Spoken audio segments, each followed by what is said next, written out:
Bonsoir à tous, Shavua Tov, on continue Maseret Nazir Daf Tet et on commence 4 lignes depuis le haut de la page.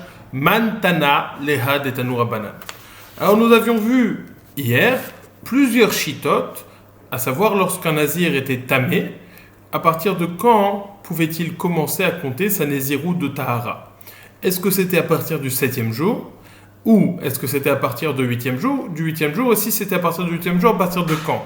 Est-ce que c'était depuis le début de la journée, ou uniquement après avoir apporté son korban khatat, ou uniquement après avoir apporté et son korban khatat et son korban hacham? Ce qui faisait en tout 4 chitotes que nous avions résumées sur ce tableau. La chita de Rabbi Yessi et Rabbi Yoda et de Rabbi Eliezer nous disait à partir du 7e jour. La chita de Rabbi nous disait à partir du 8e jour, même le matin. La chita de Rabbanan nous disait, enfin même avant d'avoir apporté les korbanot. La chita de Rabbanan nous disait le 8e jour, uniquement après avoir apporté le korban khatat.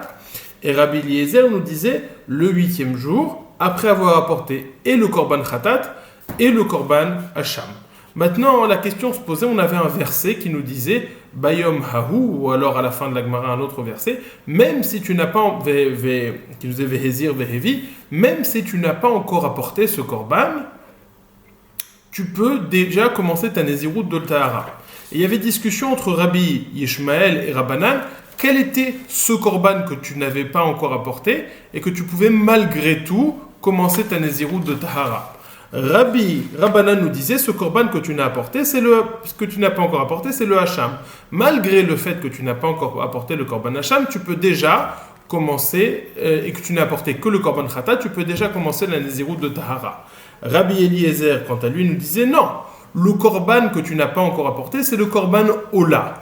Malgré le fait que tu n'aies pas encore apporté le Ola, tu peux déjà, et tu as seulement apporté le khatat et le hacham, tu peux déjà commencer à compter la nézirut de Tahara. Et la Gemara avait expliqué la remarque loquette selon la façon suivante. Est-ce que le Ola,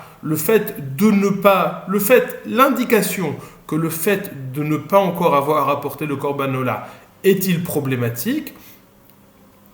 Je reprends. Est-ce que l'indication qui nous enseigne que le fait de ne pas encore avoir apporté le korban Ola n'est pas problématique pour pouvoir commencer la nézirut de Tahara, est-ce que j'ai besoin de me l'enseigner ou pas? Selon Rabbi Ishmael, j'ai besoin de me dire, même si tu n'as pas apporté le korban Ola, tu peux commencer. Selon Rabbanan, c'est l'évidence même que le fait de ne pas encore avoir apporté le korban Ola, ça ne pose pas de problème. Quelle était la discussion? Rabbi Ishmael pensait que le korban Ola faisait partie intégrante et liée avec les korbanot de la nézirut même. Rabbanan nous dit non, korban Ola doron be'alma, quand bien même la Torah nous aurait ordonné de les apporter en lien avec les nézirut, c'est quelque chose qui a une certaine forme d'indépendance, c'est considéré comme un cadeau, et donc de ce fait, il est évident que même si je ne l'ai pas encore apporté, je peux commencer la nézirut. Donc on a cette discussion entre Rabbanan et Rabbi Ishmael, est-ce que le korban Ola est intimement lié à la nézirut ou pas intimement lié, mais pas intimement? Rabbi Ishmael pense que lié intimement, Rabbanan pense que non. Maintenant, on va lire la Gemara. La Gemara nous dit Mantana leha de Tanoura Banan, Isha shenad Rabbi Nazir venitmea v'achar kach efer la baala, mevia chatata of, ve'ena mevia olata of. Le cas est le suivant. Une femme qui a fait vœu de nézirut, elle a commencé à compter sa nézirut, elle est devenue impure. Elle est devenue impure, elle a donc commencé à prélever ses korbanot, elle a prélevé le khatat, elle a prélevé le ola. Maintenant, ce qui se passe, c'est qu'elle s'apprêtait à apporter ces 2 korbanot, ou ces 3 korbanot, au Beth Amikdash, et puis son mari a annulé son vœu. On sait que le mari a la capacité d'annuler le vœu. Le mari a annulé le vœu. Que nous dit la Braïta? Qu'est-ce qu'elle fait avec ses korbanot? Le khatata of, elle l'apporte au Beth Amikdash, mais le olata of, elle ne l'apporte pas au Beth Amikdash. Le khatata of, elle l'amène au Beth Amikdash, le olata of, non. Qu'est-ce qu'on voit? On va se poser la question, quel est le Tana, quelle est l'opinion qui pense que le olata of ne doit pas être apporté? Est-ce que ça correspondrait plus à l'opinion de Rabbanan ou à l'opinion de Rabbi Ishmael? Et le raisonnement de la Gemara va être le suivant. Selon Rabbanan, que le olata of n'est pas intimement lié avec la nézirut, même si la nézirut a été annulée, elle devrait devoir même amener ce olata of. Mais selon l'opinion de Rabbi Ishmael qui nous dit que le korban Ola est intimement lié avec la nézirut, je comprends le fait que si le mari a annulé la nézirut, elle ne devra pas apporter le Korban-Ola. Pour l'instant, on se concentre uniquement sur le Korban-Ola. La Gemara va développer tout de suite pourquoi est-ce qu'elle apporte le Korban Khatat. Donc nous dit la Gemara, Mantana Leha de Tanoura Banan, qui a enseigné cette braïta? Amar Rav Chizda. Rav Chizda répond, Rabbi Ishmael hi. C'est l'opinion de Rabbi Ishmael, qui pense que le Korban-Ola étant lié avec la Nézirut, il ne peut être apporté lorsque Nézirut il n'y a plus. Demande la Gemara, Maïka Savar Rabbi Ishmael. Maïka Savar, que pense Rabbi Ishmael? C'est-à-dire que lorsque le mari annule, le mari a la capacité d'annuler les vœux de sa femme. Maintenant, on a deux façons de comprendre la façon dont il annule le vœu de Nézirut. Est-ce que miekar akar ou migaz gaïz? Est-ce que ce qu'il fait, ça va être comme, littéralement, il va couper le vœu, et donc ce qui était jusqu'à présent reste entier, il ne fait que couper et annuler ce qui va se passer par la suite, mais le vœu de Nézirut reste entier jusqu'au jour d'aujourd'hui. Ou alors, miakar, est-ce qu'il annule rétroactivement et c'est considéré comme s'il n'y avait pas de vœu du tout depuis le début? La Gemara va demander mimanafshar, de deux choses l'une, quoi qu'il en soit. Soit il annule rétroactivement et donc il ne devrait rien apporter, ni le rolataof ni le khatataof. Soit il ne fait que couper, et donc tout ce qui est jusqu'à présent les chiyuvim sont des réels chiyuvim. Donc étant donné qu'elle a déjà commencé à prélever un rolataof et un khatataof, elle va devoir apporter et le khatat et le hola. Donc Miman Afshar demande la Gemara, est-ce que tu penses que Migas Gaïz et il doit apporter les deux? Ou est-ce que tu penses que Miakar Akar et qu'il arrête, il annule tout depuis rétroactivement, il ne doit rien apporter du tout? Demande la Gemara Maï Kassava. I Kassava Bal Miakar Akar Khatot Aof Nami Loleite. Si tu penses qu'il annule tout rétroactivement, il ne devrait apporter ni le hola, ni même le khatat. Si tu penses par contre que le mari, lorsqu'il annule le neder, il annule uniquement pour la suite, mais ce qui était jusqu'à présent reste entier, alors il devra apporter et le khatat et le hola. Réponse de la Gemara. Neolam kasavar baal mi'akar akar. Rabbi Ishmael savar la'aker Rabbi Elazar akapar, d'Atania Rabbi Elazar akapar, beRabbi omer matalmud lomer v'chipar alav be'asher chatal nefesh, v'chi be'ezu nefesh chata, ze ela shetzir atzmo minayayin. Nous dit la Gemara, en réalité, Rabbi Ishmael pense que le mari, mi-akar akar, il annule rétroactivement complètement tout le vœu de Nézirut qui a été fait. Et donc, se pose la question, pourquoi est-ce qu'il amène même le korban khatat? Il ne devrait rien amener du tout, ni le khatataof, ni le rolataof. Alors, pourquoi est-ce qu'il amène quand même le khatataof? Rabbi Ishmael, nous dit la Gemara, savarla que Rabbi Elazar akapar. Il est de l'opinion de Rabbi Elazar akapar. Que pense Rabbi Elazar akapar? Qu'un nazir est appelé fauteur parce qu'il s'est interdit, il s'est privé la consommation du vin et de consommer du vin. Étant donné qu'il s'est privé cela, il est appelé fauteur. Maintenant, cette femme, même si on a arraché son vœu de Nézirut, elle a quand même eu une période où elle s'est privée du vin, où elle s'est interdit la consommation du vin. Et donc, vis-à-vis de ça, elle est quand même appelée fauteur. Donc, nous dit le Roche, étant donné que il y a quand même eu un moment où elle était chayav, même si on l'a annulée rétroactivement, et que le korban de khatat aof, le korban de khatat qu'on apporte avec un oiseau, c'est quelque chose d'assez léger puisqu'on peut l'amener assez facilement. Donc, lorsqu'on a ces trois éléments qui sont réunis, non seulement faute il y a eu. Numéro 2, il y a eu un chiyuv même s'il a été annulé rétroactivement. Numéro 3, le khatat aof, c'est quelque chose qui vient facilement. Alors, c'est pour ça que cette femme va amener un khatat aof. Donc ça, c'est la réponse de la Gemara. La Gemara nous dit, Bémet, le mari, lorsqu'il annule le vœu, il annule rétroactivement et théoriquement, il ne devrait rien apporter. Étant donné qu'on est de l'opinion de Rabbi Elazar akapar, qui pense que le nazir est appelé fauteur parce qu'il s'est privé du vin, alors c'est pour ça que privation du vin, il y a eu, et il y a eu ce chiyuv quand même qui a existé à un moment, c'est pour ça qu'elle va l'apporter, étant donné que le khatataof, c'est quelque chose d'assez léger qui peut venir même dans un cas de safek. Dans les mots, Léolam kasavar baal mikarga akar. Bémet, on pense que le mari il annule rétroactivement tout. Rabbi Ishmael savar la que Rabbi Elazar akapar, d'Atania Rabbi Elazar akapar beRabbi omer. Et Rabbi Ishmael y pense comme Rabbi Elazar akapar, car nous avons enseigné dans une braïta. Que dit Rabbi Elazar akapar? Que nous dit le verset Vechiper alav ma'asher chita l'nefesh, au sujet des korbanot du nazir que le nazir apporte alors qu'il est devenu tamé, nous dit la Gemara, ça va lui apporter une kapara sur sa faute. Le verset a priori nous parle d'un nazir qui est devenu tamé indépendant de sa volonté. Donc, de quelle faute parle-t-on ici? Dit la Gemara, Vechi be'eze nefesh chata.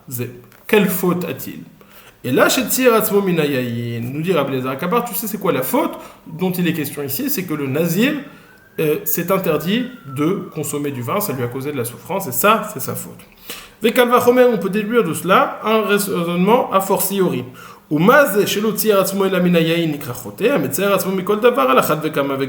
Si déjà celui qui s'interdit uniquement de la consommation du vin est appelé fauteur, celui qui s'interdit la consommation de toute chose, qui fait un jeûne par exemple, a plus forte raison.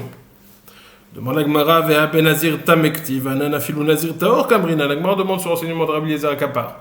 Toi, tu es en train de me dire que ça parle sur tous les nazirs, mais le verset il parle d'un nazir qui est devenu tamé. Réponse de la Gemara, Kassava Rabbi Elazar HaKapar, Nazir tahor nami chotehu, vainu taima dechtiv ben Nazir tamé, oil veshana bechet. Dit Rabbi Elazar HaKapar, c'est vrai. C'est même un nazir tahor, il est appelé fauteur. Alors pourquoi est-ce que le verset nous parle de cette faute uniquement lors du nazir tamé? Parce qu'on veut te dire même du nazir tamé qui lui a deux fautes. Non seulement il a fauté par la naziroute même, par l'interdit du vin, numéro 2, par le fait qu'il est devenu tamé alors qu'il était nazir.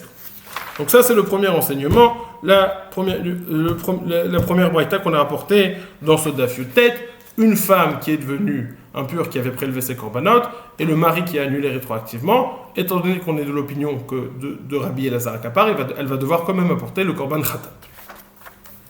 Maintenant, nous avons enseigné dans la Mishnah, à la fin de la Mishnah, Daf Tetzaïn Amud Bet, nous avons enseigné la chose suivante. Je relis la Mishnah. Le premier din dont nous avons longuement parlé, quelqu'un qui a fait vœu de Nézirut alors qu'il se trouvait encore dans un cimetière, sa Nézirut ne commence pas maintenant. Quand est-ce qu'elle va commencer? Nous dit la Gemara, Yatsa venichnas olin lo minaminyan. S'il est sorti et qu'il est rentré, alors là ça commence à compter. La Gemara va dire, va s'étonner, il ne suffit pas de sortir du cimetière pour commencer la Nézirut Betahara, il faut aussi suivre un processus de purification. Demande la Gemara. La Gemara chez nous, Yatsa venichnas olino minaminyan. Katane olino minaminyan. Mishum de Yatsa chal ale Nézirut. Est-ce que, étant uniquement par le fait qu'il soit sorti du cimetière, la Nézirut prend tout de suite effet? Non, il doit se rendre pur. Amar Shmuel, Kegon Sheyatsa ve'iza veshana vetaval. Le dit Shmuel, non. Dans le cas, lorsque la Mishnah nous dit Yatsa, il est sorti, c'est-à-dire il est sorti du cimetière et il a suivi tout le processus de purification. Il a fait les Hazaot et il est allé au mikvé. Il a fait aussi l'aspersion de la vache rousse et puis il est allé aussi au mikvé. Demande la Gemara, si ça veut dire Yatsa. C'est-à-dire, Yatsa, il est sorti du cimetière, il a suivi le processus de purification. Ça veut dire quoi, Nichnas? Yatsa ve Nichnas, il est sorti, il est rentré. Et là, Nichnas, ou de Olino Minaminyan, lo Nichnas, en Olino Minaminyan, on a dit, s'il est sorti et qu'il est re-rentré dans le cimetière, alors il commence sa purification. Pourquoi est-ce que il doit ressortir? C'est uniquement s'il est devenu tamé aujourd'hui, alors qu'il commence le Nézirut de Tara. S'il n'est pas devenu tamé, ça commence pas la Nézirut de Tara. Mais tu me dis qu'on parle d'un cas où il est devenu pur, donc il commence tout de suite la Nézirut de Tara. Pourquoi est-ce que la Mishnah a besoin de m'enseigner qu'il rentre aussi à nouveau dans le cimetière? Réponse de la Gemara. Lomi baye kama, lomi baye yatsa, et la filo nichnas olino minaminyan. Ça veut me dire, ne crois pas que la Nézirut de Tahara commence uniquement s'il est resté dehors après son processus de purification, mais même si le premier jour de sa Nézirut, il est tout de suite rentré au cimetière, ça a déjà commencé, et ça s'appelle un bon Nazir tamé, c'est-à-dire qu'il a rendu tamé sa Nézirut précédente qu'il avait commencé, et donc il va devoir apporter tous les korbanot touma, ce qui n'était pas le cas dans la Reisha de la Mishnah. Donc là, on a donné une bonne explication de la Gemara, qu'on a dit Yatsa, il est sorti et il s'est purifié. Nichna, c'est même s'il est rentré dans le cimetière, il a déjà le même jour, même s'il est re-rentré dans le cimetière le même jour que sa purification, ça s'appelle quand même un Nazir tamé, il va devoir apporter les korbanot. Demande la Gemara, Amrou les Rav Kahana et Ravasi les Rav. Maïtam, me farishtan lan kehalin mine. Rav Kahana et Ravasi ont dit à Rav, pourquoi est-ce que toi tu nous as pas expliqué la Mishnah de cette façon? Amar lehon amina dilman otzrichitu. Il a répondu, moi je pensais que vous n'avez pas besoin, que vous allez comprendre tout seul ce qui est enseigné dans cette Mishnah. En tout cas, c'est ça le pshat de la Mishnah. Dans la fin de la Mishnah, nous avons enseigné la Shita de Rabbi Eliezer. Rabbi Eliezer nous dit Lo bobayom, shenemar va yamim arishonim yiplu, ad sheyulo yamim rishonim. Rabbi Eliezer nous a enseigné la chose suivante que on entame un processus de Nazir Tamé. On a dit que Nazir Tamé, c'est quelqu'un qui avait entamé une Naziroute de Tahara, puis après il était devenu Tamé, et lorsqu'il est Tamé, au bout de 7 jours de purification, il va devoir apporter les corbanotes, va devoir se raser la tête et apporter les corbanotes Touma du Nazir. Rabbi Eliezer nous dit, ce processus de Nazir Tamé ne va être entamé que s'il y a au moins 2 jours de Naziroute de Tahara qui les ont précédés. S'il y a seulement un seul jour, ça ne marche pas. Donc s'il est devenu Tamé le premier jour, il ne va pas être Hayav des corbanotes. Ça, c'est la marloquette entre Rabbi Eliezer et Tanakama. Tanakama nous dit, comme on vient de l'enseigner, même si le premier jour où il commence à compter ces jours de Naziroute de Tahara, il devient impur, au bout de il va devoir apporter les corbanotes à la fin. Rabbi Eliezer nous dit non, il faut qu'il y ait 2 jours après lesquels, s'il va devenir impur, il va apporter les corbanotes. Mais s'il n'y a qu'un seul jour, eh ben, il ne va pas devoir apporter les corbanotes après. Demande la Gemara, est-ce que cet enseignement de Rabbi Eliezer, dans quel cas a-t-il été dit? Rabbi Eliezer Omer, lo bobayom, shenemar va yamim rishonim yiplu, ad shiyu yamim rishonim. C'est quoi la déduction de Rabbi Eliezer? Parce que le verset nous dit veha yamim arishonim. Et les premiers jours vont tomber. Lorsqu'il va devenir tamé, les premiers jours vont tomber. Donc il comprend qu'il faut qu'il y en ait au moins 2. Parce qu'on a parlé au pluriel les premiers jours. Amar Oula. Oula nous enseigne la chose suivante. Lo amar Rabbi Eliezer, ela betamé shenazar. Aval, benazir tahor shenitma. Afilu yom echad soter. Vous vous rappelez, dans la Reisha, on vient de le mentionner, donc forcément vous vous en rappelez, on a parlé du cas, dans la Reisha de la Mishnah, on a parlé du cas du Nazir qui avait fait vœu de Néziroute alors qu'il se trouvait encore dans le cimetière. Donc qu'est-ce qu'on a dit? S'il est tamé depuis le début, il doit se purifier pendant 7 jours, et le 7e jour ou le 8e jour, en fonction des opinions, il va commencer sa Néziroute de Tahara. Sur ça, nous dit Oula, sur ça, Rabbi Eliezer a parlé qu'il faut compter 2 jours de Néziroute de Tahara avant de devenir impur, une impureté qui va entraîner le chiyuv des corbanotes. Sur ce cas-là, s'il n'y a eu qu'un seul jour, ce n'est pas bon. C'est uniquement dans ce cas-là que Rabbi Eliezer est en marloquette. Mais si on parle d'un nazir standard, un nazir qui a compté quelques jours de Tahara, ou un nazir qui au début était tahor, même s'il a compté un seul jour, s'il devient tamé pendant cette journée, il devra apporter des corbanotes au bout. Je reprends l'essentiel parce qu'il me semble que c'est un petit peu flou. L'essentiel de la Shita de Rabbi Eliezer pour comprendre la distinction que fait Oula. Rabbi Eliezer nous enseigne, il y a une notion qui s'appelle le Korban Touma. Le Korban Touma, c'est ce que le Nazir doit apporter, les corbanotes que le Nazir doit apporter au bout de sa Touma, c'est-à-dire une fois qu'il va devenir Tahor, Touma qui aura précédé un compte de Néziroute de Tahara. Donc je reprends, ça c'est la notion de Korban Touma. Un Nazir qui compte des jours de Tahara, puis après il devient impur, au bout de cette Touma, il va devoir apporter des Korban Touma. Maintenant la question qui se pose, c'est combien de jours de Tahara il va devoir compter pour que, lorsqu'il va devenir impur, il va devoir apporter au bout de cette impureté des corbanotes de Tahara. Rabbana nous disent, même s'il y a un seul jour, il devient tamé ce jour-là, c'est bon, et au bout de son impureté, il devra apporter des corbanotes Touma. Rabbi Eliezer n'est pas d'accord. Rabbi Eliezer nous dit, non, s'il n'y a qu'un seul jour, il va être impur, il va devoir se purifier, mais au bout du compte, il ne va pas devoir apporter les corbanotes de Touma. C'est uniquement s'il y a 2 jours que là, Rabbi Eliezer nous dit, s'il se rend impur après 2 jours, effectivement, il va devoir apporter les corbanotes de Touma, parce que le verset nous dit, Vayamim arishonim yiplu.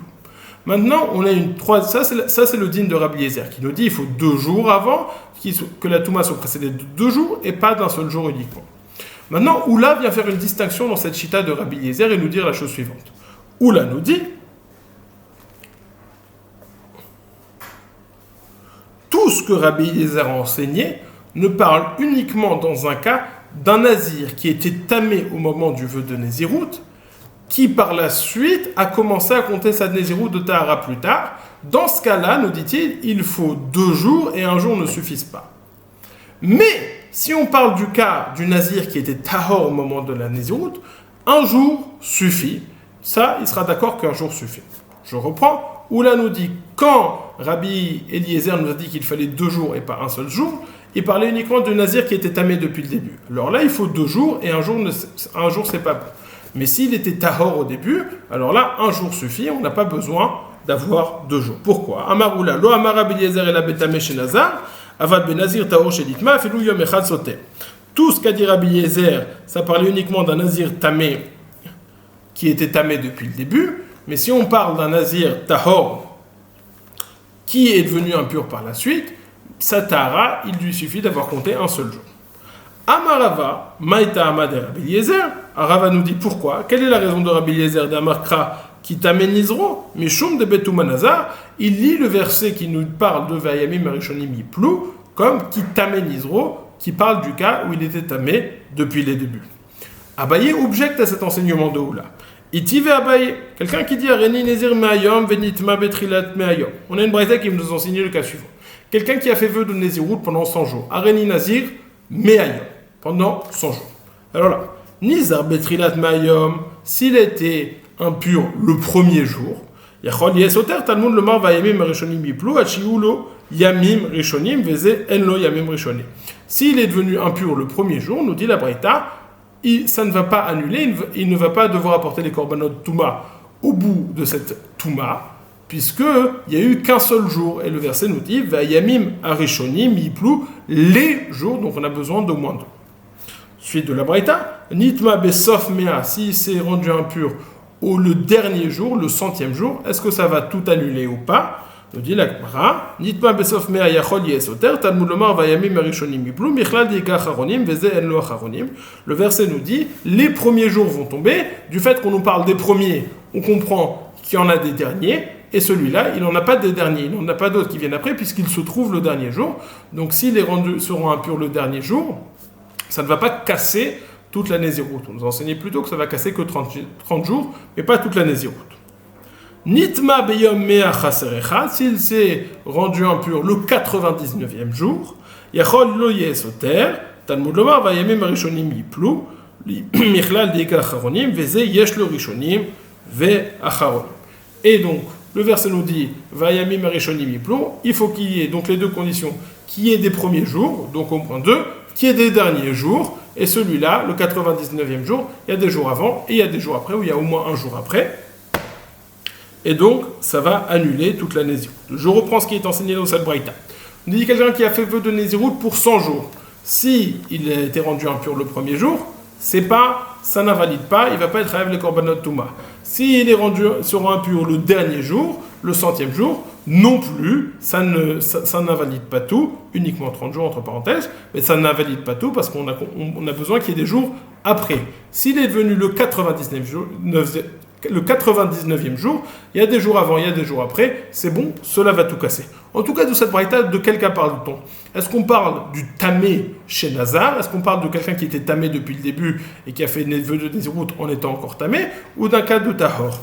Nous dit la Gemara, Nitma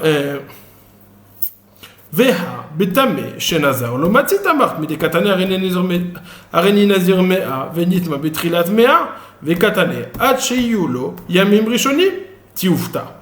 Et dans cette braïta, on ne peut pas parler d'un cas où c'est un tamé qui a fait le vœu de Nézirut alors qu'il était encore tamé, puisqu'on a dit quelqu'un fait vœu de Nézirut pour 100 jours, et il s'est rendu impur au début du 100 jours. Donc, au tout début, il s'est rendu impur. Ça veut dire qu'il était pur, puisqu'il s'est rendu impur au tout début. Donc, on parle de quelqu'un qui a fait vœu de Nézirut de Tahara. Et malgré tout, on nous enseigne cette rachat de Rabbi Eliezer qui nous dit qu'on a besoin de 2 jours, et un jour ne suffisent pas, même d'un nazir qui était tahor depuis le début. Tioufta, c'est donc une objection à ce din de Oula. Rabbi Eliezer a cité son enseignement dans toutes les formes de Nézirut. Pour que la Touma soit enclenchée, il faut qu'elle soit précédée de 2 jours de Nézirut de Tahara, et pas seulement d'un. Continue la Gemara. Amarle Rav Papa le Abaye. Rav Papa dit à Abaye, Halin yamin de Kambrinan, de Nafak Khan ou Matrilin Train, ou Dilma de Nafkin Train ou Matrilin Klata.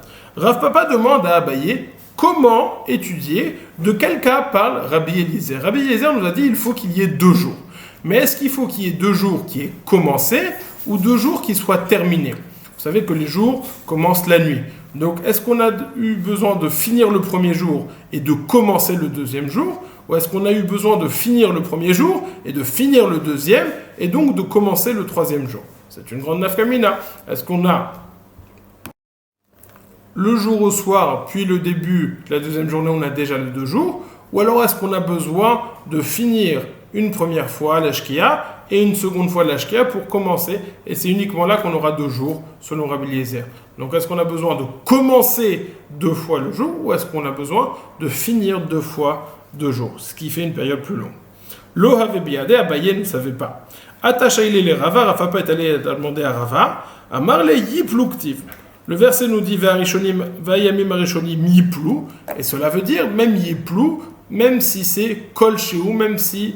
Donc on a besoin de 2 jours, mais pas de 2 jours entiers, même si on a 2 petits jours, c'est-à-dire qu'on a commencé le premier, on a fini le premier, et on n'a que commencé le deuxième, même si on ne l'a pas encore terminé. Ça s'appelle déjà qu'on a Ayamim Arishonim Yiplu. Donc nous dit la Gemara Ve'itztarich les mirtav yamim, ve'itztarich les mirtav yiplu.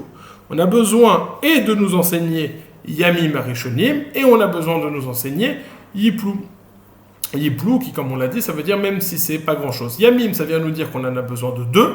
Yiplu, ça vient nous dire qu'on n'a pas besoin de 2 entiers, mais à partir du moment où on a fini le premier et commencé le deuxième, c'est déjà bon.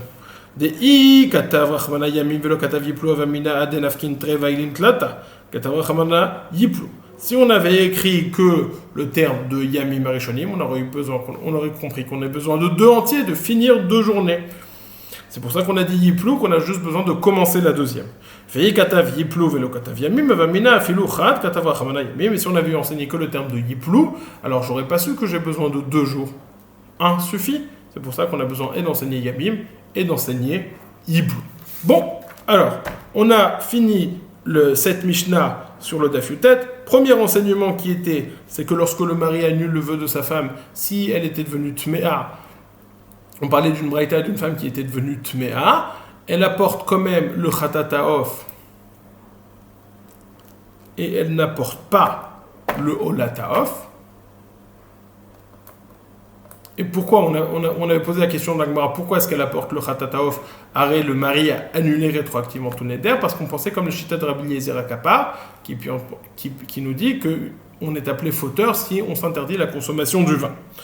Ensuite, on avait donné l'explication de la Mishnah qui nous dit là, si on est sorti du cimetière, c'est-à-dire qu'on s'est sorti et qu'on s'est rendu pur.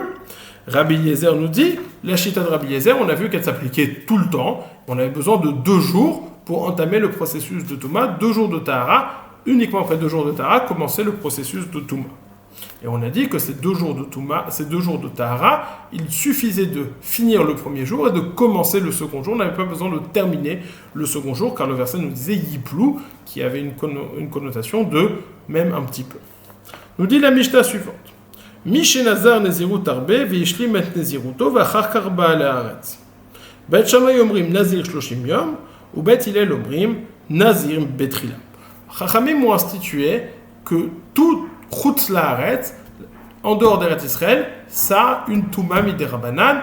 Il y a différents rachachot pour lesquels ils ont considéré qu'il y a une Touma en Chutz laaretz. Maintenant, quelqu'un qui fait vœu de Nézirut alors qu'il se trouve en Chutz laaretz, et puis qui après arrive en Eretz Israël, on va voir est-ce qu'il y a une Gzera pour considérer cela comme s'il avait fait une Nézirut Betouma, puisqu'il y a une Touma midérabanan.